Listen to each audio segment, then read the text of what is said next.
మాణిక్యం mutton షాపుకి ప్రభావతిని తీసుకుని వెళ్లి రోహిణి బండారం బయట పెట్టిన బాలు మీనా. అసలు ఇదంతా ఎలా జరిగిందనేది వీడియోని స్కిప్ చేయకుండా చివరి వరకు చూడండి. గుండె నిండా గుడిగంటలు అప్కమింగ్ ఎపిసోడ్స్లో ఏం జరగబోతుందో ముందుగా తెలుసుకోవాలి అనుకుంటే వీడియోని లైక్ చేసి ఛానల్ని సబ్స్క్రైబ్ చేసుకుని పక్కనే ఉన్న బెల్ సింబల్లో ఆల్ పై క్లిక్ చేయండి. రోహిణి నిజ స్వరూపం ప్రభావతి తెలుసుకోవాలి అని మీరు కూడా కోరుకుంటే కామెంట్లో ఎస్ అని టైప్ చేయండి. మొత్తం మీద చూసుకున్నట్లయితే కనుక ప్రభావతిలో కూడా మీనా మీద చూపించేంత కోపం, ఆవేశం, ఈర్ష్య అన్నీ కూడా రోహిణి మీద చూపిస్తుంది.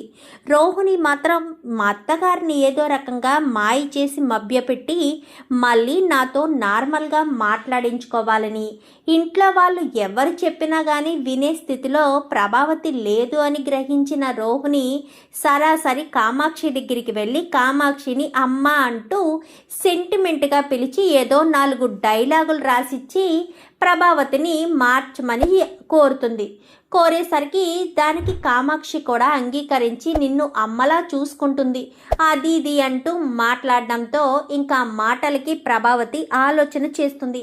ఎందుకంటే ఇక్కడ కామాక్షి లాజికల్గా ఆలోచిస్తుంది. ఇప్పుడు రోహిణికి బోలెడు ఆస్తుంది.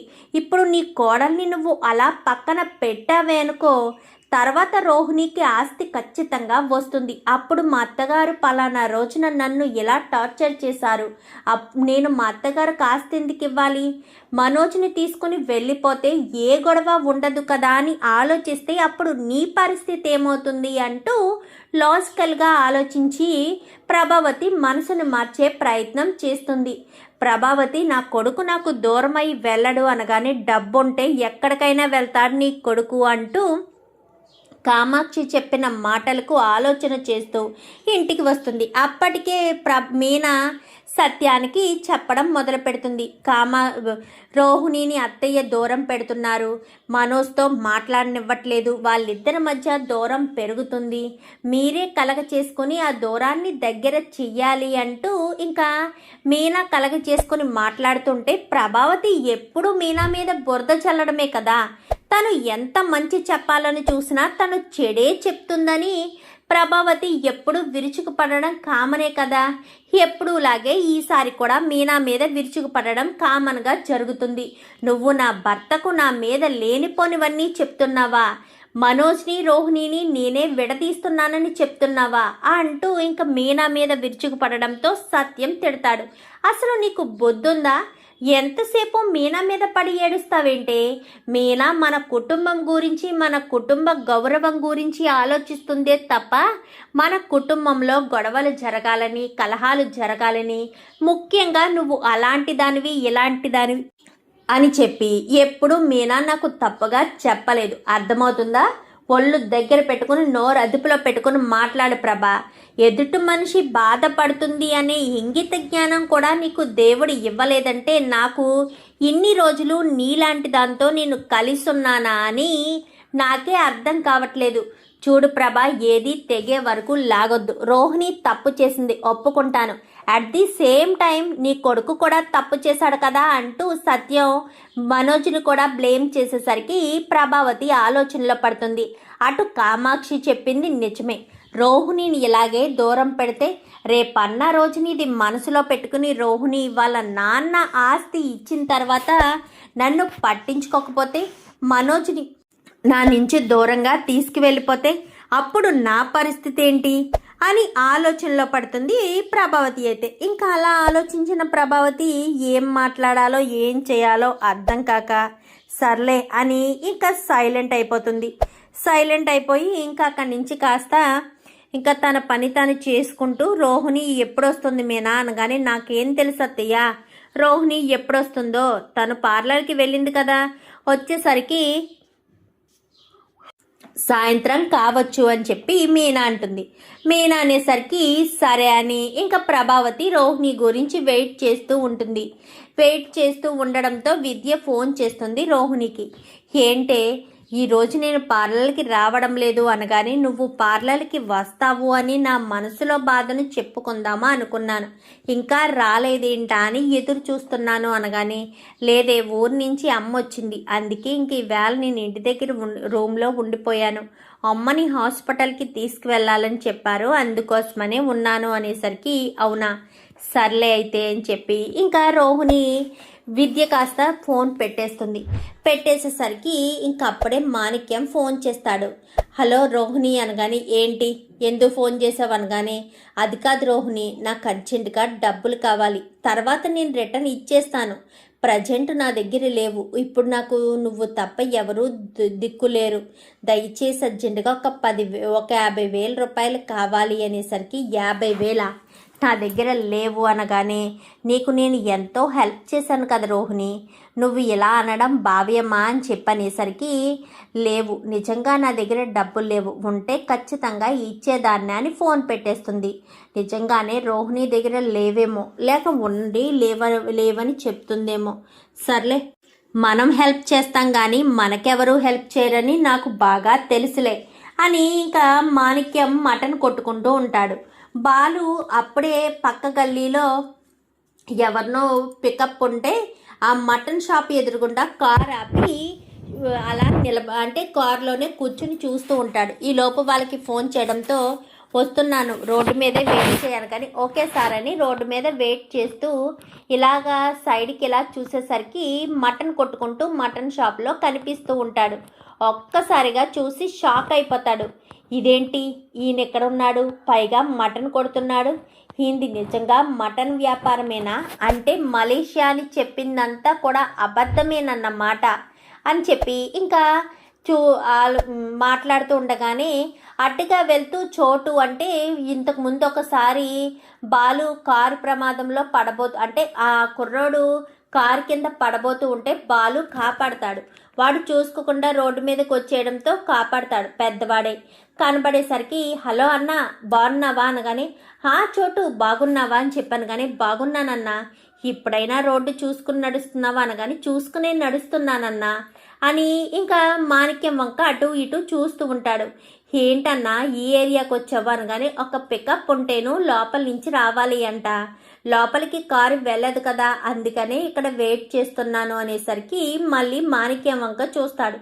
చూసేసరికి ఏంటన్నా అతన్ని అస్తమానం అలా చూస్తున్నావు, అతను ఎవరో నీకు తెలుసా అనగానే నీకు తెలుసా అతని గురించి అనేసరికి నాకెందుకు తెలియదన్నా, నా చిన్నప్పటి నుంచి అతనిది మటన్ షాపే, తన పేరు మాణిక్యం, తను సినిమాలు పిచ్చోడన్నా, ఏ చిన్న క్యారెక్టర్ ఆర్టిస్టు అవకాశం వచ్చినా వెంటనే వెళ్ళిపోతాడు, పనివాడి మీదే ఆ షాప్ మొత్తం వదిలేస్తాడు, అప్పుడు వాడికి నచ్చినట్టు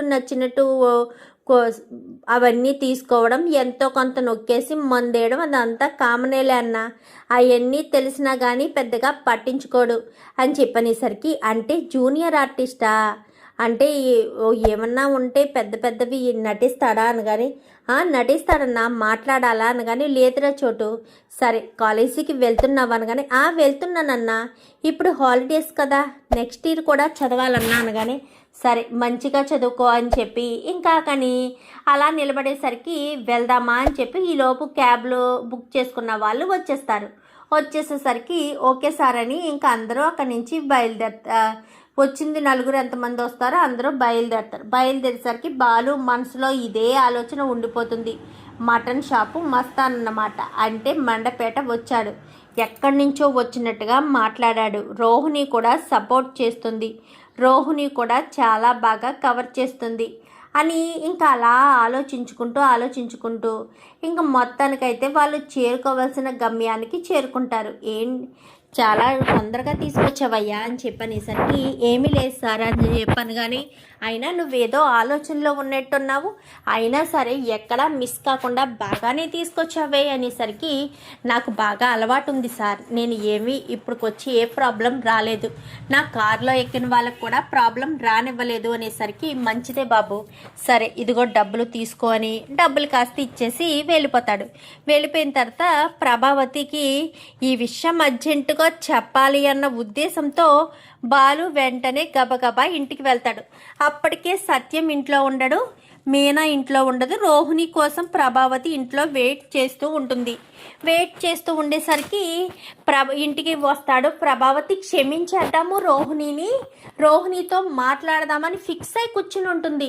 ఇక్కడ అదృష్టం రోహిణికి ఎంత బాగా పట్టుకుందో. ఇప్పుడు ఇంకా బాలు ఇంటికి వచ్చి ప్రభావతమ్మ అని చెప్పనేసరికి ఏంటి ఎందుకు అలా గట్టి కేకలేస్తున్నావు? నువ్వు అర్జెంటుగా నాతో రా అనగానే నీతో నేను రానురా. అసలు నీతో నేను రావాల్సిన అవసరం ఏముంది? నీకు నాకు ఏం సంబంధం ఉంది? సరే, నీకు నాకు ఏ సంబంధం లేదు, కానీ నీ కోడలు పార్లలమ్మ గురించి నీ కోడలు రోహిణి గురించి మాత్రం ఒక భయంకరమైన నిజం నాకు తెలిసింది. ఆ విషయం నీకు ఖచ్చితంగా చెప్పి తీరాలి. ఎందుకంటే కోట్లు డబ్బు అంటూ నువ్వే విర్రవీగుతావు కదా. ఆ విషయం ఏంటో అనేది క్లియర్గా తెలిసిపోతుంది అనేసరికి ఏంట్రా ఏం మాట్లాడుతున్నావు అనగానే నిజం మాట్లాడుతున్నాను ప్రభావతమ్మ, అబద్ధమని అస్సలు అనుకోవద్దు, నిజమే అది అని చెప్పాను. కానీ అసలు ఏం మాట్లాడుతున్నావు? రోహిణి గురించి ఏమి నిజం తెలిసింది, ఏమి నిజం మాట్లాడతాను అని చెప్తున్నావు, చెప్పు అసలు ఏంటిదంతా అని చెప్పాను. కానీ ఏముంది, పార్లలమ్మ గురించి మరో భయంకరమైన విషయం తెలిసింది. మలేషియా మటన్ షాపు మాణిక్యం అంటూ ఉన్నాడు కదా, మటన్ మాణిక్యం, మలేషియా నుంచి వచ్చిన మహాలక్ష్మి వాళ్ళ మేనమామ అని చెప్పనేసరికి అవును ఉన్నాడు. అయితే ఇప్పుడు ఏంటి అని చెప్పాను. కానీ అతను ఏం చేస్తున్నాడో ఎక్కడున్నాడో నీకు తెలుసుకోవాలనుందా అని చెప్పాను. కానీ అతను ఎక్కడ ఎందుకుంటాడు? మలేషియాలో ఉంటాడు లేదా తీర్థయాత్రలో ఉంటాడు. ఈ ఊర్లో ఎక్కడ ఉండవలసిన అవసరం లేదు అతనికి. నీలా క్యాబ్ డ్రైవర్ అనుకుంటున్నావా అటు ఇటు తిరుగుతూ ఉండడానికి అంటూ ప్రభావతి బాలునే కించపరుస్తూ ఉంటుంది. నువ్వు మారో ప్రభావతమ్మ, నేను వాళ్ళ గురించి చెప్తాను అంటే నువ్వు మారి నా వెంట వస్తావో అనుకున్నాను. నీలో అయితే మార్పు రానే రాదు. నువ్వేంటో నీ మనస్తత్వం ఏంటో బాగా అర్థమవుతుంది ప్రభావతమ్మ. ఇంతకీ వస్తావా రావా అదొక్కటి చెప్పు. నీ కోడలు రోహిణి గురించి బ్రహ్మాండమైన విషయం తెలిసింది.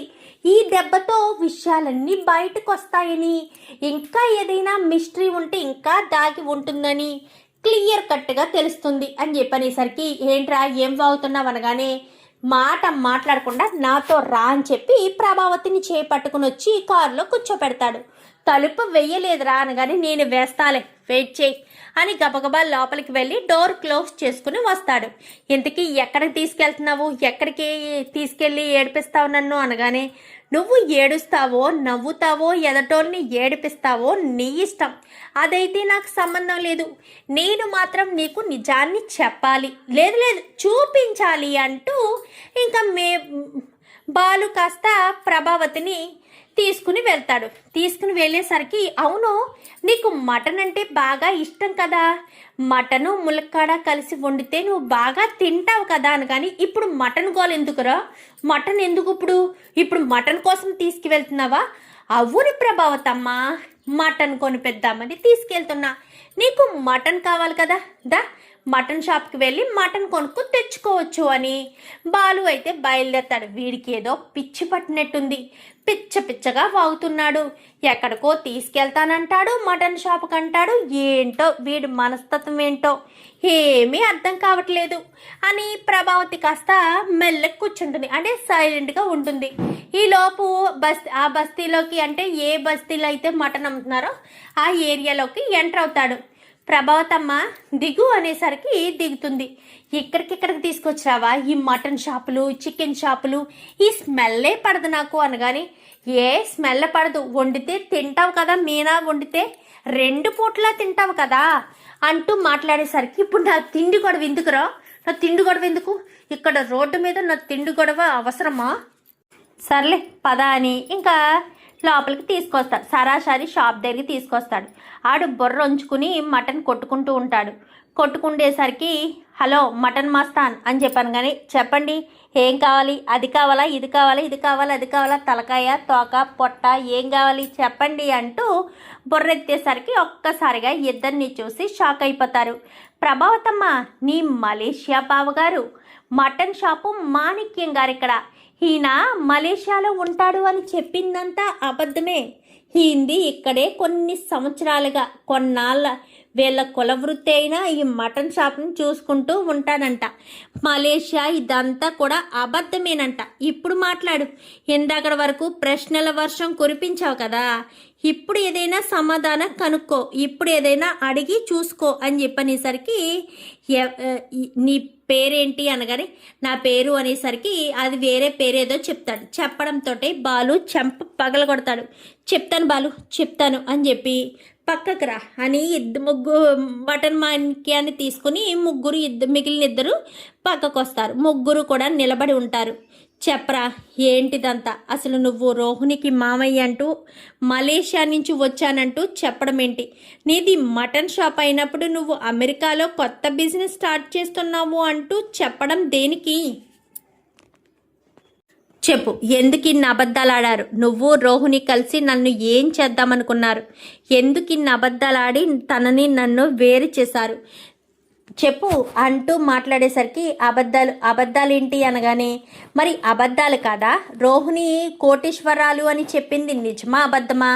నువ్వు మలేషియా నుంచి వచ్చావు అని చెప్పింది నిజమా అబద్ధమా?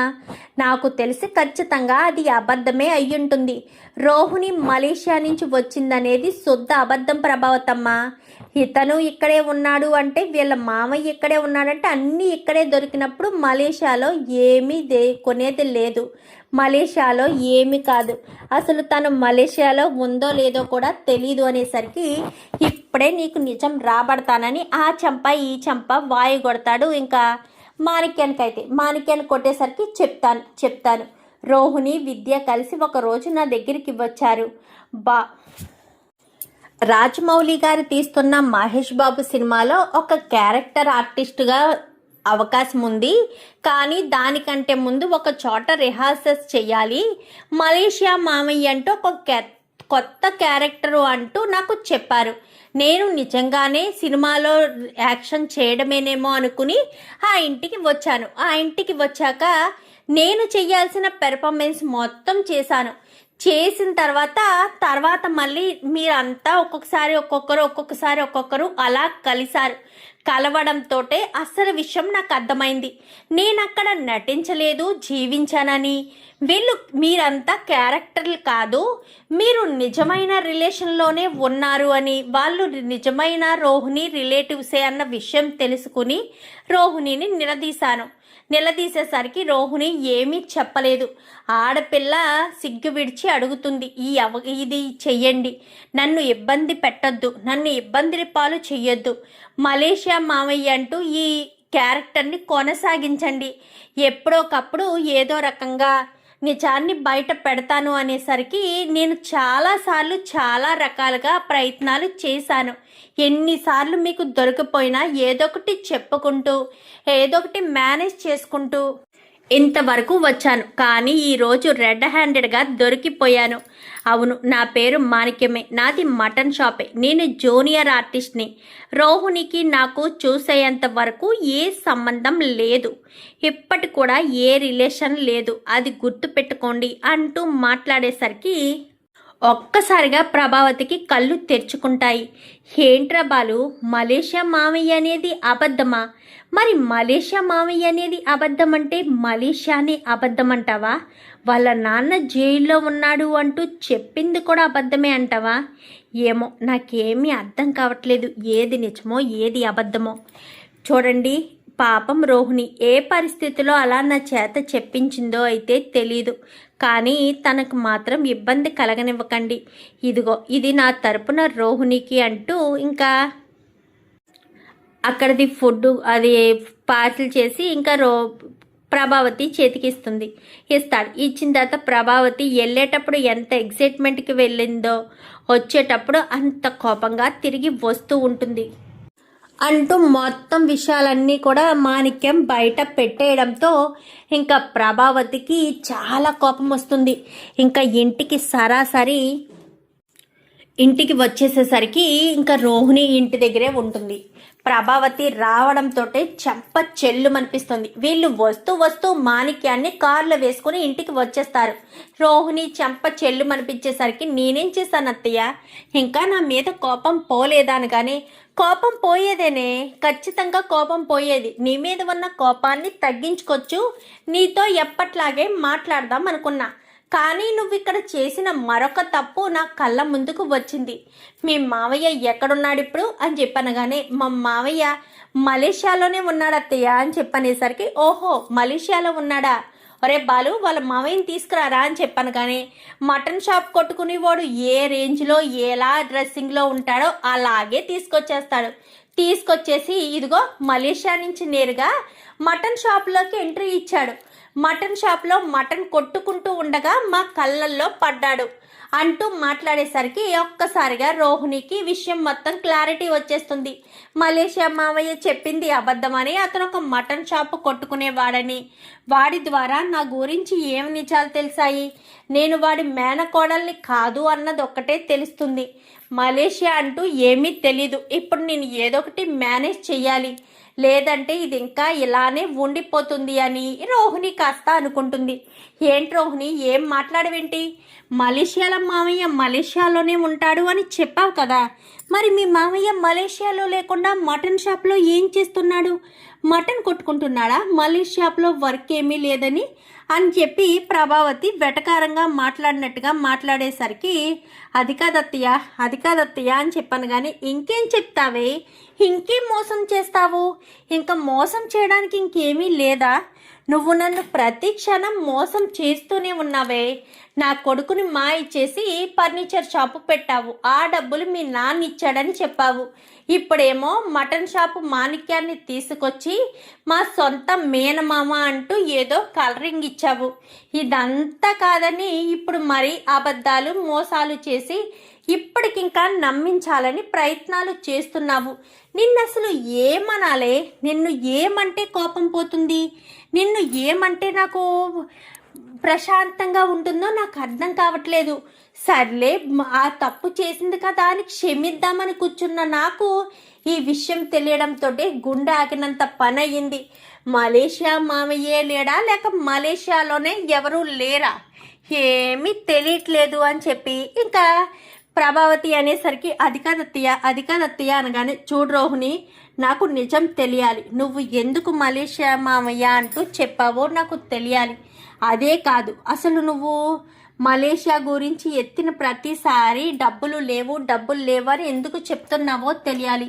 ఖచ్చితంగా తెలిసి తీరాలి. అసలు మీ నాన్న నిజంగా మలేషియాలో బిజినెస్లు చేస్తున్నాడా? మలేషియాలో బిజినెస్లు చేస్తే మీ నాన్న చేసే ఏరియా ఏంటి? మీరెక్కడ ఉండేవారు? అసలు అక్కడి నుంచి ఇక్కడికి వచ్చి ఈ లైఫ్ని నువ్వు ఎలా ఎంజాయ్ చేస్తున్నావు? అసలు అక్కడి నుంచి ఇక్కడికి వస్తే మీ నాన్న 4 నెలల నుంచి జైల్లో ఉంటే ఒక్కసారి కూడా నువ్వు వెళ్ళాలి అని ఎందుకు అనుకోవట్లేదు? ఫోన్ చేసి మాట్లాడాలి అని ఎందుకు అనుకోవట్లేదు? ఇదంతా చూస్తుంటే ఈ మాణిక్యంగాడు అబద్ధమైనట్టే, మీ ఫ్యామిలీ కూడా అబద్ధమేమోనని నా మనసు కనిపిస్తుంది రోహిణి. నువ్వు అబద్ధాలు చెప్పి మోసాలు చేసి మమ్మల్ని ఇంత దారుణంగా మోసం చేస్తావని కలలో కూడా అనుకోలేదు రోహిణి అంటూ మాట్లాడేసరికి, అది కాదత్తయ్య, ఒక్కసారి నా మాట వినండి అత్తయ్య, నేను చెప్పేది వినండి అత్తయ్య. ఒక్కసారి నేను చెప్పేది వింటే నేను ఏ తప్పు చేయలేదని మీకు అర్థమవుతుంది అత్తయ్య అంటూ రోహిణి ప్రభావతిని తెగ బ్రతిమాలే పని చేస్తుంది. ఎంత బ్రతిమాలితే ఏం లాభం? ఆల్రెడీ రోహిణికి మనోజ్ విషయంలో చేసిన తప్పే భూతత్వంలోంచి చూసి తనను ఒక హీనరాలుగా చూస్తుంది. ఇప్పుడు మాణిక్యం కూడా అబద్ధమని తెలిసిపోయింది. ఇప్పుడు మలేషియా గురించి తెలుసుకోవాలి. మరి ఇప్పుడు రోహిణి ఏం చేయబోతుంది? ప్రభావతిని ఎలా నమ్మించబోతుంది? మరి అలా రోహిణి మాణిక్యం బండారం బయటపడితే మరి సుగుణమ్మ వాళ్ళ విషయం బయటపడుతుందా, లేక తనకు తండ్రే లేడు, ఆస్తే లేదు అన్న విషయం బయటపడుతుందా? చూద్దాం మరి రాబోయే ఎపిసోడ్స్లో ఏం జరుగుతుందో. వీడియో నచ్చితే లైక్ చేసి ఛానల్ని సబ్స్క్రైబ్ చేసుకుని పక్కనే ఉన్న బెల్ సింబల్లో ఆల్ పై క్లిక్ చేయండి. Thank you for watching.